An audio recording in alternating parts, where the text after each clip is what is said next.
debt to keep rising. And given how high our debt now is, we need to pay close attention to its affordability. And third, it is sensible to take advantage of lower interest rates to invest in capital projects that can drive our future growth. So the question is, how we achieve that, how we balance the extraordinary support we are providing to the economy right now with the need to begin the work of fixing our public finances. I have and always will be honest with the country about the challenges we face. So I'm announcing today 2 measures to begin that work. Let me take each in turn. With heartburn or indigestion hit, take Gaviscon's double action dual layer tablet. Madam Deputy Speaker, our response to coronavirus has been fair, with the poorest households benefiting the most from our interventions. And our approach to fixing the public finances will be fair too, asking more of those people and businesses who can afford to contribute and protecting those who cannot. So this government is not going to raise the rates of income tax, national insurance or VAT. Instead, our first step is to freeze personal tax thresholds. We've nearly doubled the income tax personal allowance over the last decade, making it the most generous of any G20 country. We will, of course, deliver our promise to increase it again next year to £12,570, but we will then keep it at this more generous level until April 2026. The higher rate threshold will similarly be increased next year to £50,000 270, and will then also remain at that level for the same period. Nobody's take-home pay will be less than it is now as a result of this policy. Though I want to be clear with all members that this policy does remove the incremental benefit created had thresholds continue to increase with inflation. We are not hiding it. I am here explaining it to the House, and it is in the budget document in black and white. It is a tax policy that is progressive and fair. And I will also maintain at their current levels until April 2026 the inheritance tax thresholds, the pensions lifetime allowance, the annual exempt amount in capital gains tax, and for 2 years from April 2022 the VAT registration threshold, which at £85,000 will remain more than twice as generous as the EU and OECD averages. We'll also tackle fraud in our COVID schemes with £100 million to set up a new HMRC task force of around 1,000 investigators, as well as new measures and new investment in HMRC to clamp down on tax avoidance and evasion. The full details are set out in the Red Book. Madam Deputy Speaker, the government is providing businesses with over £100 billion of support to get through this pandemic. So it is fair and necessary to ask them to contribute to our recovery. So the second step I am taking today is that in 2023, the rate of corporation tax paid on company profits will increase to 25%. Even after this change, the United Kingdom will still have the lowest corporation tax rate in the G7, lower than the United States, Canada, Italy, Japan, Germany, and France. We're also introducing some crucial protections. First, this new higher rate won't take effect until April 2023, well after the point when the OER expect the economy to have recovered. And even then, because corporation tax is only charged on company profits, any struggling business will, by definition, be unaffected. Second, I'm protecting small businesses with profits of £50,000 or less by creating a small profits rate maintained at the current rate of 19%. This means a around 70% of companies, 1.4 million businesses, will be completely unaffected. And third, we will introduce a taper above 50,000 so that only businesses with profits of £250,000 or greater will be taxed at the full 25% rate. That means only 10% of companies will pay the full higher rate. So yes, it's a tax rise on company profits, but only on the larger, more profitable companies, and only in 2 years' time. And I wanted to announce this now because I think for business, certainty matters. For the next 2 years, I'm also making the tax treatment of losses significantly more generous by allowing businesses to carry back losses of up to £2 million for 3 years, providing a significant cash flow benefit. This means companies can now claim additional tax refunds of up to £760,000. And because of the current 8% bank surcharge, the implied overall tax rate for banks would be too high. So we will review the surcharge to make sure the combined rate of tax on the UK banking sector doesn't increase significantly from its current level, and to make sure this important industry remains internationally competitive. Madam Deputy Speaker, these are significant decisions to have taken. Decisions no Chancellor wants to make. I recognise they might not be popular, but they are honest. And let's consider the alternatives. The first is to do nothing, to leave our deficit problem untreated, our debt problem for someone else in the future to deal with. That has never been the way of a Conservative government, and nor do I believe it can be the way of a responsible Chancellor. Another alternative would be to try and find all the savings we need from public spending. But when we said at the last election that we were the party of public services, people believed us, and they were right to believe us.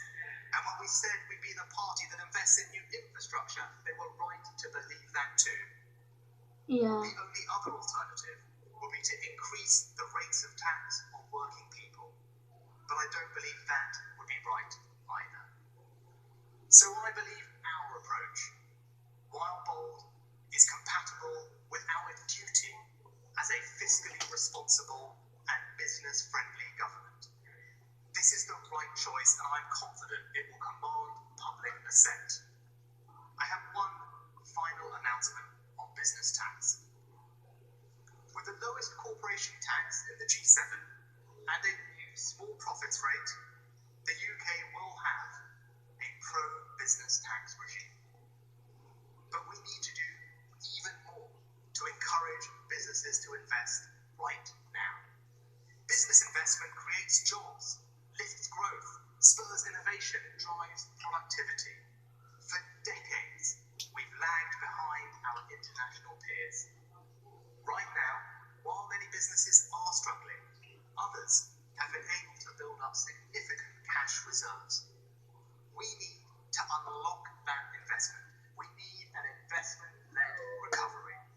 So today, I can announce the super deduction. For the next 2 years, when companies invest, they can reduce their tax bill, not just by a proportion of the cost of that investment, as they do now, or even by 100% of their cost, the so-called full expensing that some have called for. With the super deduction, they can now reduce their tax bill by 130% of the cost. Yeah. Let me give the House an example. Under the existing rules, a construction firm buying £10 million of new equipment could reduce their taxable income in the year they invest by just £2.6 million. With the super deduction, they can now reduce it by £13 million. We've never tried this before in our country. The OBR have said it will boost business investment by 10%, around £20 billion more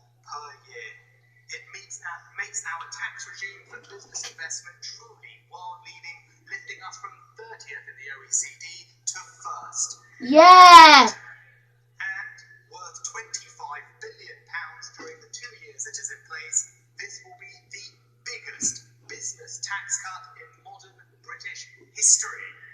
Yeah. Unprecedented action to get companies investing, creating jobs, and driving our economic recovery. Madam Deputy Speaker, let me now turn to duties. This is a tough time for hospitality, so I can confirm that the planned increases in duties for spirits like Scotch whisky, wine, cider, and beer will all be cancelled. All alcohol duties frozen for the Yeah. only the third time in 2 decades.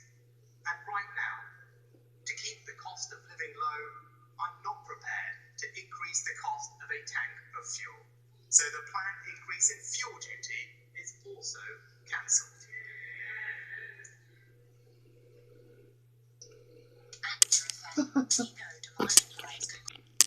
Madam Deputy Speaker, this budget protects the jobs and livelihoods of the British people. This budget is honest about the challenges facing our public finances and how we will begin to fix them. And this budget does one other thing. It lays the foundations of our future economy, the third part of our plan. If we want a better future economy, we have to make it happen. We have to do things that have never been done before. The world is not going to be any less competitive after coronavirus. So it's not enough to have some general desire to grow the economy. We need a real commitment to green growth. It's not enough to have some general desire to increase productivity. We need a real commitment to give every business, large or small, the opportunity to grow, innovate, and succeed. It's not enough to have a general desire to create jobs. We need a real commitment to create jobs where people are and change the economic geography of this country. And we can't strengthen our domestic economy without remaining a global, outward-looking nation. This future economy won't be created in any one budget, but today we lay the foundations. Madam Deputy Speaker, our future economy needs investment in green industries across the United Kingdom. So I can announce today the first ever UK infrastructure bank. Located in Leeds, the bank will invest across the UK in public and private projects to finance the green industrial revolution. Beginning this spring, it will have an initial capitalisation of £12 billion, and we expect it to support at least £40 billion of total investment in infrastructure. And I know my right honourable friend, the member for Pudsey, will particularly welcome the location of this new institution. Offshore wind is an innovative industry where the UK already has a global competitive advantage. So we're funding new port infrastructure to build the next generation of offshore wind projects in Teesside and Humberside. And in November, I announced we would launch a world-leading sovereign green bond. Today we're going further, announcing a new retail savings product to give all UK savers the chance to support green projects, as my right honourable friend, the member for North East Bedfordshire, has campaigned for. We've also asked Dame Clara First to establish a new group to position the city as the global leader for voluntary, high-quality carbon offset markets, and underpinning all of this will be an updated monetary policy remit for the Bank of England. It reaffirms their 2% target, but now it will also reflect the importance of environmental sustainability and the transition to net zero. Madam Deputy Speaker, our future economy will also address our productivity problem and support small business. Too often, smaller firms don't have the time or resources to acquire the extra skills and training they need to be more efficient, more digital, and more productive. Thanks to Be the Business, we have made a good start at supporting these firms. Today, the Business Secretary and I are going further with a new set of UK-wide schemes, Help to Grow. First, Help to Grow Management will help tens of thousands of small and medium-sized businesses get world-class management training. Dozens of business schools across the UK will offer a new executive development programme with mentoring and peer learning, and government will contribute 90% of the cost. A real commitment to learn more, make more, and earn. Second, help to grow digital. With the pandemic, many businesses have moved online. This has been a challenge, but we want to turn it into an opportunity. We're going to help small businesses develop digital skills by giving free expert training and a 50% discount on productivity enhancing software worth up to £5,000 each. Both programs will commence by the autumn, and I urge interested businesses to register today on gov.uk/help to grow. A real commitment to help over 100,000 businesses become more innovative, more competitive, and more profitable. Madam Deputy Speaker, a future economy requires us to be at the forefront of the next scientific and technological revolutions. Becoming a scientific superpower is something we can be. I don't think that's hubristic or unrealistic. Our incredible vaccination program has shown the world what this country is capable of. So I'm providing an extra £1.6 billion today to continue the rollout and improve our future preparedness. And I want to make the UK the best place in the world for high-growth, innovative companies. So I'm launching 2 wide-ranging consultations today to make sure our research and development tax reliefs and our enterprise management incentives are internationally competitive. And my right honourable friend, the Home Secretary, knows that a scientific superpower needs scientific superstars. So together we're announcing ambitious visa reforms aimed at highly skilled migrants, including a new unsponsored points-based visa to attract the best and most promising international talent in science, research and tech, new improved visa processes for scale-ups and entrepreneurs, and radically simplified bureaucracy for high-skilled visa applications. Now, as well as support for innovation and access to talent, high-growth firms need access to capital. To do that, we're taking steps to give the pensions industry more flexibility to unlock billions of pounds from pension funds into innovative new ventures, launching a new future fund breakthrough to help fill the scale-up funding gap, and changing the rules to encourage more countries, more companies to list here. Let me thank Lord Hill for leading this landmark review. The FCA will be consulting on his proposals very shortly. Getting together has never felt better. Madam Deputy Speaker, our future economy depends on remaining a united kingdom. Millions of families and businesses in Scotland, Wales and Northern Ireland have contributed to and benefited from our coronavirus response. And central to that has been a treasury that acts for the whole United Kingdom.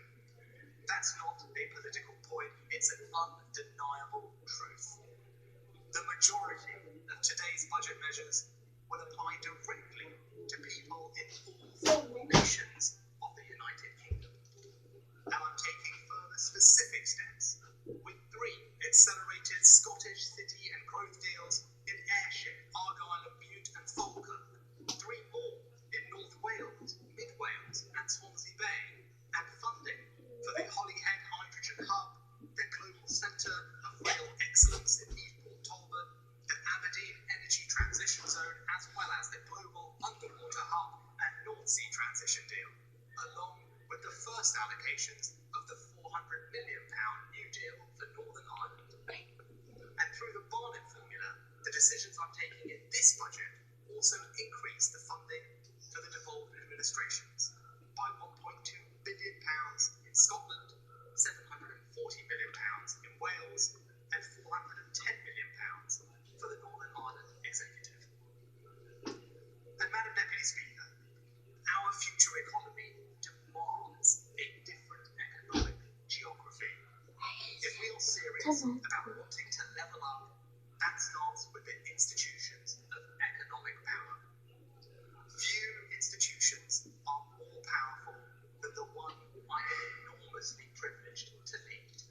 Treasury, along with the other critical economic departments, including BEIS, DIT, and MHCLG.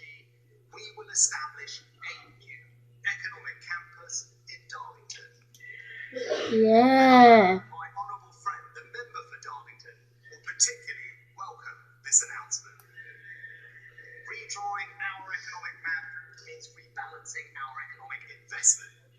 I have already revised the Treasury's Green Book and set out the highest sustained levels of public investment across the UK since the 1970s. But we can go further. I am announcing today over £8 billion for 45 new towns deals. From Castleford to Clay Cross, Rochdale to Rowley Regis, and Whitby to Wolverhampton. And let me pay tribute to local leaders like the brilliant Mayor for the West Midlands, Andy Street, who are making the case for investment in their area. We're also creating a £150 million fund to help communities across the UK take ownership of pubs, theatres, shops, or local sports clubs at risk of loss, putting more power in the hands of local people. And I'm launching the first round of the Levelling Up Fund today, inviting applications from local areas across the United Kingdom. And I'm grateful to my right honourable friends, the Transport Secretary and the Community Secretary, for their support on this crucial initiative. Sainsbury's quality you expect. Madam Deputy Speaker, I have one final announcement that exemplifies the future economy. A policy on a scale we've never done before. A policy to bring investment, trade, and most importantly, jobs right across this country. To replace the industries of the past with green, innovative, fast-growing new businesses. To encourage free trade and reinforce our position as an outward-looking trading nation open to the world. A policy we can now only pursue now that we are out of the European Union. Free ports. Free ports are special economic zones with different rules to make it easier and cheaper to do business. They're well established internationally, but we're taking a unique approach.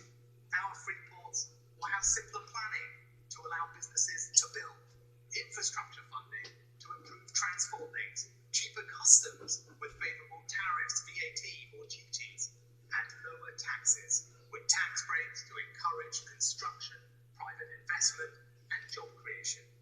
An unprecedented economic boost across the United Kingdom. Free ports will be a truly UK-wide policy, and we will work constructively with the Scottish, Welsh and Northern Irish administrations. Today, I can announce the 8 free port locations in England. East Midlands Airport, Felixstowe and Harwich, Humber, Liverpool City Region, Plymouth, Solent, Thames and Teesside. 8 Yes. ports in 8 English regions, unlocking billions of pounds of private sector investment, generating trade and jobs up and down the country. I commend members from across the House for their campaigning, but in particular, the honourable members for Redcar, Cleethorpes and Great Grimsby, as well as inspiring local leaders like Ben Houchin, the Mayor for Tees Valley. Madam Deputy Speaker, let's take just one of those places, Teesside. In the past, it was known for its success in industries like steel. Now, when I look to the future of Teesside, I see old industrial sites being used to capture and store carbon, vaccines being manufactured, offshore wind turbines creating clean energy for the rest of the country, all located within a free port with a treasury just down the road and the UK Infrastructure Bank only an hour away. I see innovative, fast-growing businesses hiring local people into decent, well-paid green jobs. I see people designing, manufacturing and exporting Together. incredible new products and services. I see people putting down roots in places they are proud to call home. I see a people optimistic and ambitious for their future. That, Madam Deputy Speaker, is the future economy of this country. And so, whilst this last year has been a test unlike any other, that which we are, we are. The fundamentals of our character as a people have not changed. Still determined, still generous, still fair. That's what got us through the last year. It's what will guide us through the next decade and beyond. This time last year, we set out to deliver on the promises we made to the British British, to grow the economy, to spread prosperity, to extend the awesome power of opportunity to all corners of the United Kingdom, and yes, to be honest and fair in all that we do. Madam Deputy Speaker, an important moment is upon us. A moment of challenge and of change. Of difficulties, yes, but of possibilities too. This is a budget that meets that moment, and I commend it to the House. Yeah! I thank the Chancellor of the Exchequer for his Wow. So the Chancellor of the Exchequer there laying out his budget. They now go through some technical measures in the House of Commons. Let's take a closer look at those measures. The Chancellor will extend the furlough scheme, which has protected around 11 million workers so far, until the end of September. Universal credit uplift of £20 per week will continue for a further 6 months, something Rishi Sunak initially resisted. Minimum wage will increase to £8.91 an hour from April. The stamp duty holiday on property sales is extended until the 30th of June. And the business rates holiday for the retail, hospitality and leisure sectors will continue until the end of June. And personal tax thresholds will be frozen from next year until 2026. That's into the next parliament. So take-home pay in cash terms will fall. All alcohol duties will be frozen for the second year in a row, and the planned increase in fuel duty has also been cancelled, the Chancellor said. Corporation tax will rise from 19 to 25% from 2023, a big reversal on George Osborne and David Cameron's policies. The question is that income tax is charged for the tax year 2021 to 22, and it is declared that it is expedient in the public interest that this resolution should have statutory effect. Well, let's get the thoughts now of our Deputy Political Editor, Sam Coates. So, Rishi Sunak today spent a huge amount of money. This was a £65 million budget. He said that. Sorry to interrupt, Sam. We'll go over now to Keir Starmer. Standing opposite the person actually making decisions in this government. The trouble is, it's those decisions that have left us with the mess we find today. The worst economic crisis of any major economy in the last 12 months. Unemployment at 5%, and as the Chancellor said, forecast to rise to 6.5%. Debt at over £2 trillion. I'm sure this budget will look better on Instagram. In fact, this week's PR video cost the taxpayer so much I was half expecting to see a line in the OBR forecast for it. But even the Chancellor's film crew will struggle to put a positive spin on this. After the decisions of the last year and the decade of neglect, we needed a budget to fix the foundations of our economy, to reward our key workers, to protect the NHS, and to build a more secure and prosperous economy for the future. Instead, what we got was a budget that papered over the cracks rather than rebuilding the foundations. A budget that shows the government doesn't understand what went wrong in the last decade or what's needed in the next. The Chancellor may think that this is time for a victory lap, but I'm afraid this budget won't feel so good for the millions of key workers who are having their pay frozen, for the is swamped by debt, and the families paying more in council tax, and the millions of people who are out of work or worried about losing their job. And although the Chancellor spoke for almost an hour, we heard nothing about a long-term plan to fix social care. The Chancellor may have forgotten about it, but the Labour Party never will.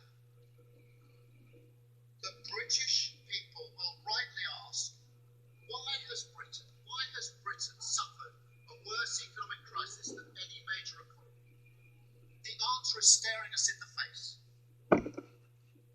First, the Chancellor's decisions in the last year.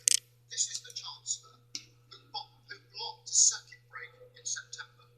Ignoring the science, he told the British people to live with coronavirus and live without fear. A few weeks later, we were forced into an even longer and more painful lockdown. Whatever spin the Chancellor tries to put on the figures today, as a result of his decisions, we've suffered deeper economic damage and much worse outcomes. And Madam Deputy Speaker, that is nothing compared with the decade of political choices that meant that Britain went into this crisis with an economy built on insecurity and inequality. The Chancellor referred to the last 10 years. We've got an economy as a result of those 10 years with 3.6